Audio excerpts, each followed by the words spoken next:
Welcome to the Living Artist Podcast. I'm your host, Preston M. Smith.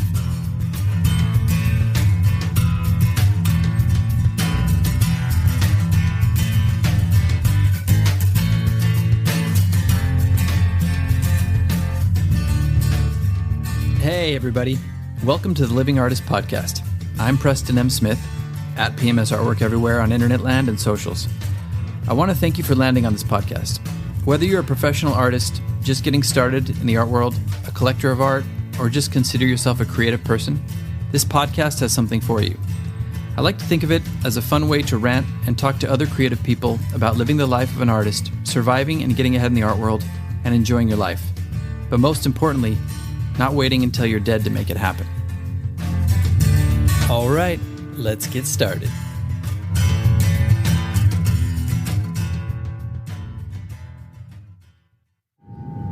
So anyway, that's a long story, but that's how I started my hedge fund. So what do you do?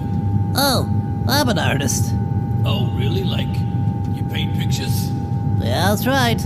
I paint pictures. Well, hope you got a backup plan, kid, because you're not going to make any money till you're dead, am I right? Hey, come here for a second. Okay.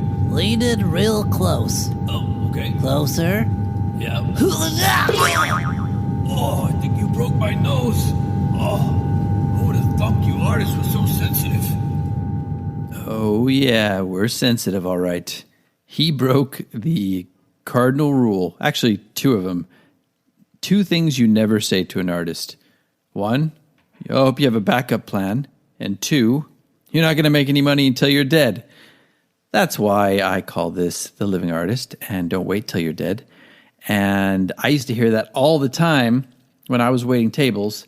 Some idiot would come in and think he's really funny, throwing down hundreds, and he'd be like, oh, I hear you're an artist. Oh, well, you're not going to make any money till you're dead, right? And everybody would laugh. It was like a bad scene from a movie. But that's just ridiculous. That's old software that needs to be updated. Every once in a while, we just need to kind of tell people that they're talking out of their ass and it's time to update the software.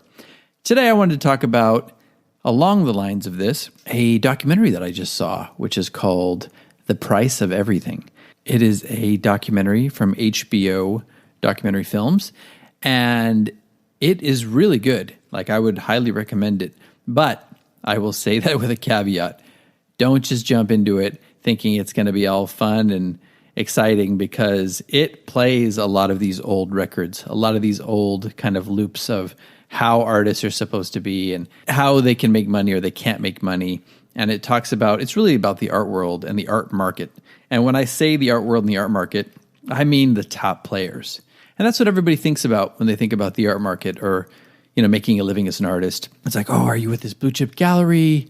What's your art going for? Like, what's your style? Are you just creating the same pieces and creating scarcity? And are your pieces being auctioned off? And, that's what people think about when they think about a really successful artist. Or at least I do. It's an old kind of story that I have implanted in my head too. And you know what? It talks about that. There's a lot of that kind of milieu in this. A lot of high-end dealers, high-end auctioneers, high-end critics, very cerebral critics, and a lot of like really famous and talented artists.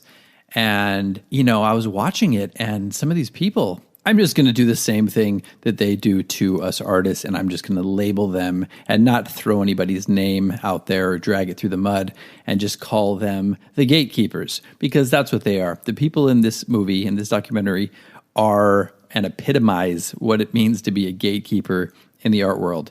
And it's really fun. It's fun to see and peek behind that curtain and see what goes on. I mean, they're like auctioning off and selling Richters for like $20 and $30 million. And, it shows this one artist who's like a Nigerian artist. I can't remember the name off the top of my head, but she's really good. She's living in Los Angeles also. She's starting to really do well in the art world. Her stock is kind of rising, in the art world. And it's funny because she just creates like 10 pieces a year because her stuff takes a really long time to create. And it's beautiful, beautiful work. But at one point in the documentary, they show a piece of hers that's being auctioned off at Sotheby's. And it ends up selling for $900,000. And, she's doing okay and she's doing well. And she's starting to make some money, but she's not at that point where I think she makes reference to not even owning a house at one point in the movie. But she's watching it on the laptop. They're like cutting between the Sotheby's auction and her. And it shows the piece, like the gavel go down, $900,000 sold. And she just kind of closes the laptop and looks up at the camera and goes, well, yeah. And the guy asks her, the documentary filmmaker asks her, how do you feel about that? And she's like, well, I don't know. And they basically get into it. And it's like, this guy bought a piece of hers at a show like 2 years ago and he flipped it and he made like $900,000.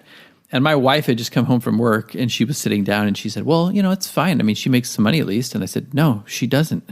She doesn't make any money off that. This was a collector who probably bought her piece for like 10 grand or 20 grand. Hey, 50 grand, whatever. And he turned around and auctioned it off for $900,000 and she gets zero of that. So that's like the old school art world we're talking about. And my wife was like, I'm glad I didn't watch the rest of this. It would have pissed me off too much. And for me, like, I know that. I know the game. I've accepted it. It doesn't bother me at all. But it's, it's unfair for sure. Now, you can auction off your own work as an artist, but I don't know what you have to be doing at that point to be doing something like that. But anyway, so this documentary, The Price of Everything, I would recommend it, but there's some people in there, a lot of gatekeepers and critics that are talking about, 99.9% of artists are not successful and don't have any money. And I was like, well, that's not true anymore. I mean, you're looking at your little bubble, which is basically like the stock market, and you're thinking like, oh yeah, some of these big names like Jeff Koons and Ai Weiwei and all these people, okay, yeah, they're making millions and millions of dollars, maybe hundreds of millions of dollars, but that's not like the gauge for artists having money or not having money or showing their work. That is what has changed these days. And I kept thinking and wanting to scream at the television, that's not how it is anymore. Like, you guys got to update your software because you're only talking about a very specific percentage of artists and the art world and the art market. And that's changing. Now we've got NFTs and we've got online art sales and a bunch of other stuff that I could go into. But, that's how I kind of took some of the power back out of the gatekeeper's hands, and I've been able to make a living. Like, I had to almost remind myself while I was watching this, because I was getting upset, or I was getting that old record playing in my head of you can't make money as an artist. You can't make money as an artist. And I had to pause it at one point and be like, no, I am making money as an artist. I'm making a living as an artist. I'm successful. And it was very powerful how quickly that took back over and started playing over the new tape in my head that I have worked so hard to create. And then finally, when I realized that, it was kind of like waking up from a bad dream, okay, well, this is fun to watch and interesting, but hey, there are other ways out there now. And they also followed this artist called Larry Poons, and he was around, during the time when a lot of people were really, really skyrocketing in the art world in New York. And he painted these kind of abstract dot pieces, these big pieces, if you're not familiar with him. And he was starting to do really well. And they were showing little bits of a documentary that were filmed about him at one point. And then everybody's like, he disappeared. The documentary filmmakers are at his house, I'm assuming somewhere in New York, upstate or whatever. And he's got this big spread and he has this big studio out there. He's working with his wife. He's working on these really large canvases and he's still there. And he's like, a lot of people just think I'm dead. He's a real character, kind of reminds me of my old professor. And it's just funny because he decided that he didn't want to paint the same way anymore. And in that bubble, in that era in the art world, that was kind of career suicide. And people just turned their back on him. And it was like, well, he's washed up now. But the ironic thing about it was, and this shows you how fucked up the kind of art market can be, how backwards it can be, he's having a resurgence right now. And I don't know if this is 100% true, but this is true. He had a huge opening at this gallery in New York with a big dealer who came in and picked his pieces. And, they're showing him at the end of the documentary with his work out there. And he's doing well. But one of the critics in the documentary basically said, and they pointed to people like him, they said that, well, these kind of market makers, like in the stock market, basically they're these art market makers who just kind of get together and decide, well, who's the most undervalued artist right now? And then they decide, well, let's make him or her or them famous again. Let's get their stock back up so we can turn a huge fucking profit. And you know what? That's money. And you know what? I don't even hate it. I don't even hate them for doing it. It's like, it's money, you know? It's an asset. People want to make money. They want to turn a profit. But if you just look at it purely from a fairness standpoint, yeah, it's not fair. I mean, this artist chose to go his own path and do his own thing and change his style and paint. And who's to say that that couldn't have been just as good, or he could have just carried on with that and had a popular career. But this art market was dictating, well, this is a rule. This is a golden rule that you've broken. So anyway, thank God some of those things are not applicable to us anymore. Or, hey, maybe they're still applicable to artists right now, but they don't have to be applicable to you. You can take control of your art career. You can take some of that power back. You can still show in galleries. And hey, you can still show in blue chip galleries if you want down the road. And you can still have your work auctioned off down the road if you want, and have that raise the stock, your artist stock prices. You know what I mean?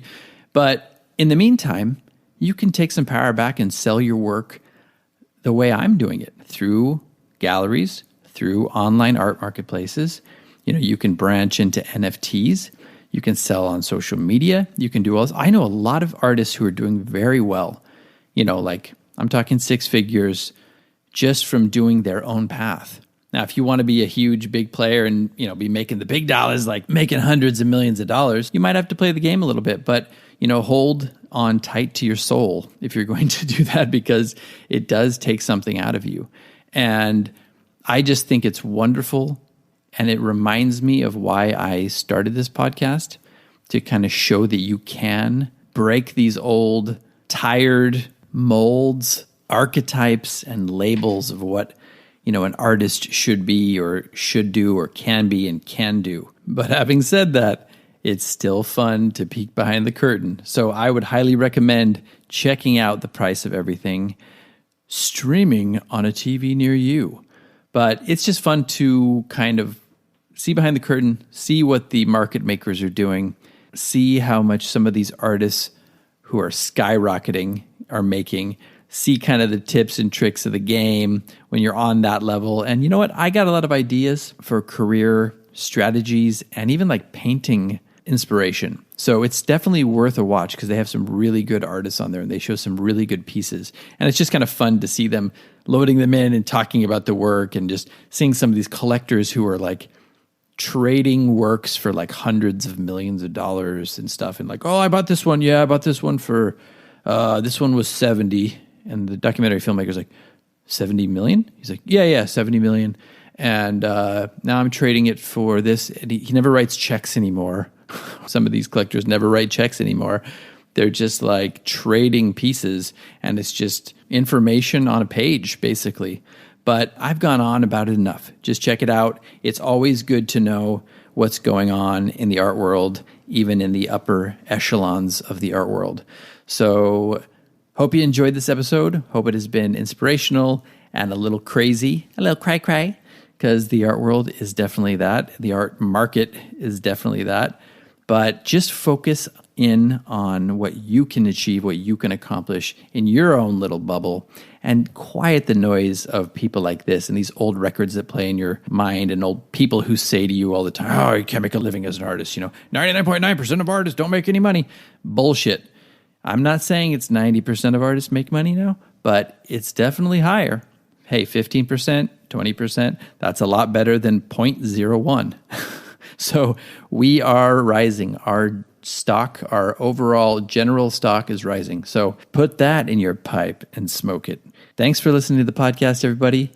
I'll see you next time. Unless, of course, you want a black eye to go with that broken nose. All right. Take it easy. I'm done. This has been the Living Artist Podcast. Thank you so much for listening. I just want you to know that I appreciate you being here, and I'm grateful to be in your ears. Your art and creative life on this planet is meaningful, so thank you for sharing it with me. If you like this podcast, whatever platform you're listening to it on, please subscribe and share it with your friends. You can also leave me a positive review to show your support. This helps me to reach more people with the algorithmic magic and keep the show going strong. If you want to see more of what I do and check out the art that I create, you can visit my website at www.pmsartwork.com or follow me on social media everywhere at PMS Artwork. That's it for now. See you back here next time.